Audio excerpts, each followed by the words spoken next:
नमस्कार, knocking-news.com में आपका स्वागत है। मैं हूं गिरिजेश वशिष्ठ। हमारे समाज में, हिंदू समाज में जातिवाद कितना गहरे बैठा हुआ है, इसका नमूना आज आपको इस खबर से मिलेगा। और उससे भी बड़ी बात ये कि हम भारत में मानते नहीं कि यहाँ जातिवाद है। हमें से सब बहुत सारी प्रोग्रेसिव बातें करते हैं, बहुत सारी पढ़ी लिखी बातें करते हैं, लेकिन हमारी हरकतें और हमारे काम वही रहते हैं।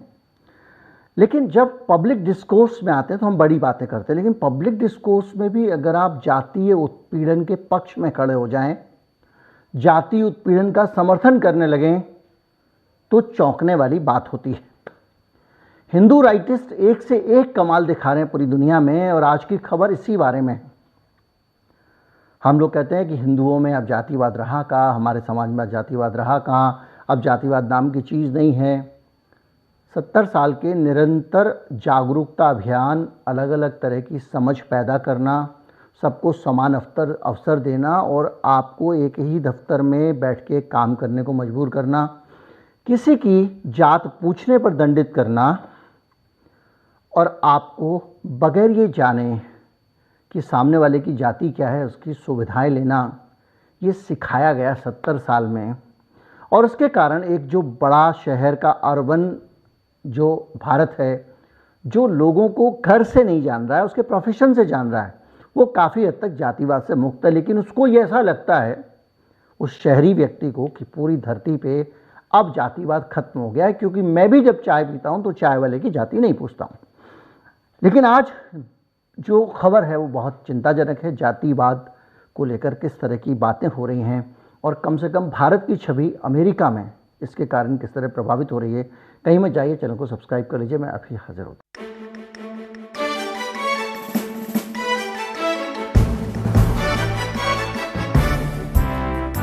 भारत में अगर आप किसी के साथ में जातिवादी व्यवहार करें, जाति रूप से उसको संबोधित करें या उसका उत्पीड़न करें, घृणा की दृष्टि से देखें, बराबर में ना बिठाएं, तो भाई अगर वो शहर में रहता होगा और समान रूप से सबल होगा तो हो सकता है आपके खिलाफ मुकदमा कर दे। लेकिन अगर उसको गांव में रहना है और वहीं पे रहना है, आप ही के मोहल्ले में रहना है, उसी एक जगह पे रहना है, और वो उसको रोज़ आपके साथ में निभाना है, आप दबंग हैं, आप धनवान हैं, आपके पास संसाधन हैं, तो बड़ा मुश्किल हो जाता है उसके लिए उत्पीड़न से बचना।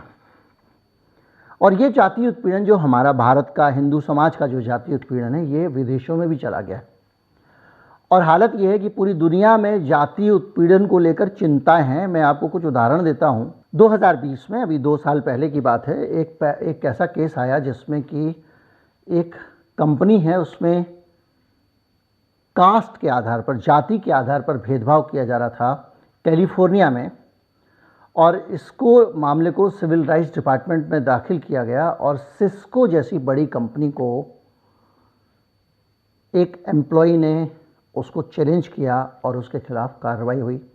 तो सिस्को जैसी बड़ी संस्थान में भी एक कर्मचारी के साथ में जातिवादी व्यवहार हो रहा था। कैलिफोर्निया यूनिवर्सिटी को 2020 में कास्ट बेस्ड डिस्क्रिमिनेशन को बंद करना पड़ा, क्योंकि दलित जो छात्र थे वो ज़बरदस्त आंदोलन कर रहे थे। और उसमें नेपाल के दलित छात्रों ने भी, जिनका नाम प्रेम पेरियार था, उसने भी ये मामला उठाया था। सिएटल में भी कास्ट बेस्ड डिस्क्रिमिनेशन वहाँ पर बाकायदा चलता था, और क्षमा सावंत थी एक वकील वहाँ की, उन्होंने इसके लिए बहुत सारी कोशिश की और उसको रुकवाया। इस सारी चीज़ों के बीच में अब क्या हुआ है कि एक बिल आया है, और ये बिल आया है जिसमें जो डेमोक्रेटिक एक सेनेटर हैं, जिन्होंने कैलिफोर्निया में इसको दायर किया है। और इस बिल में ये कहा गया है कि कास्ट बेस्ड जो डिस्क्रिमिनेशन है उसके खिलाफ कानून बनाया गया है। वहाँ पे क्या है कि राज्य अपने अपने कानून भी बना सकते हैं। वहाँ पे राज्य और एक केंद्र का एक फेडरल स्ट्रक्चर है, तो वहाँ राज्यों को अधिक स्वतंत्रता है। तो इस बिल का नाम है SB 403, और इस बिल के अंदर protection against discrimination based on a person's position in a caste और ये सिविल राइट्स लॉ जो है, जो नागरिक अधिकार कानून है कैलिफोर्निया का, उसमें इसको शामिल करना पड़ा है। अब यहाँ तक तो आपको एक झलक मिलती होगी कि कैलिफोर्निया में इस तरह के भेदभाव जाति और धर्म, जाति के आधार पर हो रहे हैं और उनको दोयम दर्जे का व्यवहार मिल रहा है, जिसके बारे में वहाँ पर भी दलित स्टूडेंट्स को आंदोलन करने पड़ते हैं और सरकार से अपील करनी पड़ती है। इससे आप अंदाज़ा लगा सकते हैं। और कैलिफोर्निया बोले तो सिलिकॉन वैली, यानी वो जगह जहाँ पे इस देश के बहुत सारे सॉफ्टवेयर इंजीनियर बन के जाते हैं, वहाँ नौकरियाँ करते हैं और अपने साथ जो जातिवादी संस्कार है, उनका संस्कार, उसको ले जाते हैं। तो अब वहाँ पे ये कानून बन गया है। चलिए कानून बन गया, ठीक है भाई, आप कहेंगे अच्छा हुआ कानून बन गया भाई, कुछ लोग करते होंगे तो रोक लग जाएगी, लेकिन उससे भी बड़ा जो हिंदू राइटिस्ट लोग हैं वो उस कानून के बनने का विरोध कर रहे हैं। आप सोचिए, जातिवाद को ऑफिशियली सड़क पे खड़े होकर प्रोटेक्ट किया जा रहा है। इस बिल के खिलाफ Hindu policy research and advocacy collective नाम से एक संस्था है, हिंदू पैक्ट यूएसए, ये वहाँ का दक्षिणपंथी हिंदू संगठन है। उसने एक कैंपेन शुरू किया है और ये हस्ताक्षर अभियान चला रहे हैं। और कैलिफोर्निया का जो सीनेट है उससे कहा जा रहा है कि ये SB 403 जो कानून है, जो हिंदुओं के बीच के भेदभाव को टारगेट करता है, इसको ख़त्म किया जाए। और ये पहला स्टेट था कैलिफोर्निया, क्योंकि कैलिफोर्निया में काफ़ी ज़्यादा भारतीय हैं, तो ये पहला स्टेट था जहाँ पे इस तरह का प्रतिबंध लग रहा था। और यहाँ पे ये पूरा एक बड़ा रायता खड़ा करने की कोशिश की जा रही है। अब ये जो हिंदू दक्षिणपंथी संगठन ये कह रहे हैं कि इसको लाके आप हमारे साउथ एशियन जो लोग हैं और ख़ासतौर पे हिंदू कम्युनिटी है, उसको आप टारगेट कर रहे हो, आप उसको निशाना बना रहे हो, उसको आप बदनाम करने की कोशिश कर रहे हो और उसके ज़रिए हमारी इमेज ये बन रही है कि हम जातिवादी हैं और हम लोगों को सताते हैं जाति के आधार पर। इस बात कर वो विरोध कर रहे हैं और उनका कहना है कि कास्ट के आधार पर या किसी भी आधार पर डिस्क्रिमिनेशन के लिए ऑलरेडी यहाँ पे कानून है, उसके कारण आप कर सकते हैं, तो इसलिए किसी नए कानून की ज़रूरत नहीं है, तो एक नए प्रतिबंध की ज़रूरत नहीं है, इसलिए आप इसको मत लाइए। अगर जातिवाद से आपको कोई मोहब्बत नहीं है, जातिवाद आप चाहते हैं ख़त्म हो, आप चाहते हैं कोड निकले, तो कानून बन जाए ना बन जाए से क्या फ़र्क पड़ता है। अब जातिवाद के ज़रिए बदनामी आपकी होती है, तो पहले कितने मामले यहाँ के लोग आंदोलन कर रहे हैं, वहाँ पे दलित आंदोलन कर रहे हैं, नेपाल के दलित आंदोलन कर रहे हैं। तो अगर आपको लगता है कि भाई हमको बदनाम किया जा रहा है, तो पहले की गतिविधियाँ जिनके आधार पर ये पता चलता है कि भाई जातिवाद वहाँ पे है। इसके अलावा हिंदू अमेरिकन फाउंडेशन ने भी इसका विरोध किया है और उसने कहा है कि ये रेयर है, हमेशा तो नहीं होता है। और सीनेटर वहाब हैं एक, उनको जिन्होंने इस कानून को इंट्रोड्यूस किया है, उनको एक लेटर लिखा है और ये कहा है कि किसी भी प्रकार का डिस्क्रिमिनेशन, भेदभाव और किसी भी प्रकार की चीज़ के खिलाफ कानून बनाइए, ये आप जातिवाद के खिलाफ मत बनाइए, क्योंकि इससे हम हिंदू बदनाम होते हैं। और ये प्रेस कॉन्फ्रेंस में इसका ऐलान किया गया था।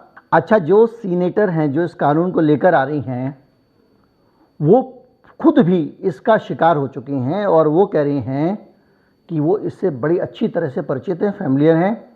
और कास्ट डिस्क्रिमिनेशन को उन्होंने लगातार, फोरमोंट एक इलाका है, वहाँ पे खुद भी और उनके संबंधियों को भी इसका शिकार होते हुए देखा है। तो कुल मिला के ये आप सीन पूरा समझिए। अमेरिका में कास्ट डिस्क्रिमिनेशन पहुंच गया है, भारतीय गए, अब वहाँ पे कास्ट डिस्क्रिमिनेशन की एक हिस्ट्री है। सिस्को जैसी कंपनी का केस सामने आ चुका है। अब कुछ लोग समय से पहले, अगर ये बहुत बड़ा समस्या बन जाए उससे पहले, मामले वहाँ हो रहे हैं, लगातार रिपोर्ट हो रहे हैं, इनका विरोध भी हो रहा है। तो कुछ लोग क्या कर रहे हैं कि इसके खिलाफ कानून बना दे रहे हैं ताकि कोई जाति के आधार पर भेदभाव ना कर सके। अब इसका विरोध हो रहा है। कुछ लोग यहाँ बैठ के भारत में नहीं, वो जाति वाले कानून का आपने देखा होगा मिसयूज होता है। रिपोर्ट में लड़ाई हो, लिखवा देते हैं साहब जाति सूचक शब्द का इस्तेमाल किया वगैरह वगैरह। ये आपकी कल्पना है। वहाँ की स्थिति और यहाँ की स्थिति फ़र्क है। वहाँ का कानून क्या है ये आप नहीं जानते हैं। वहाँ के कानून में ऐसे मन से लिखा देने का कितना स्कोप है ये आप नहीं जानते। वहाँ किसी को झूठा फंसाकर आप निकल नहीं सकते हैं। तो जो भी है, लेकिन कुल मिला के अगर इस तरह का कानून बनता है तो उसको लेकर एक बड़ा सवाल तो है। आपको मेरी बातचीत से लग रहा होगा कि मैं इसके समर्थन में हूँ। जी हाँ, मैं किसी भी ऐसे कानून के समर्थन में हूँ जो दो व्यक्तियों के बीच में धन के आधार पर, अमीर गरीब के आधार पर, जाति के आधार पर, धर्म के आधार पर भेदभाव करता है, और उस हर भेदभाव वाली बीमारी को जेंडर के आधार पर भी खत्म होना चाहिए। और अगर हम कुछ खत्म करना चाहते हैं, हम सचमुच आधुनिक बनना चाहते हैं, हम सचमुच बेहतर बनना चाहते हैं, तो सिर्फ बातों से नहीं बनना पड़ेगा, ज़मीन पे चीज़ों को बदलना पड़ेगा। और अगर ज़मीन पे चीज़ों को बदलने की कोशिश हो रही है तो इसके खिलाफ आंदोलन खड़ा करना, इकट्ठे हो जाना, ये मुझे जो हिंदू राइटिस्ट हैं वहाँ के, उनका ये रवैया समझ नहीं आता। उम्मीद करता हूँ वीडियो आपको अच्छा लगा होगा। आप ये समझ पाए होंगे कि जातिवाद की जड़ें कितनी गहरी हैं, और गहरी नहीं व्यापक हैं, दूसरे देशों में भी पहुँच गई हैं। इसलिए नए सिरे से उनको रोकने के लिए भी काम करना होगा। नमस्कार।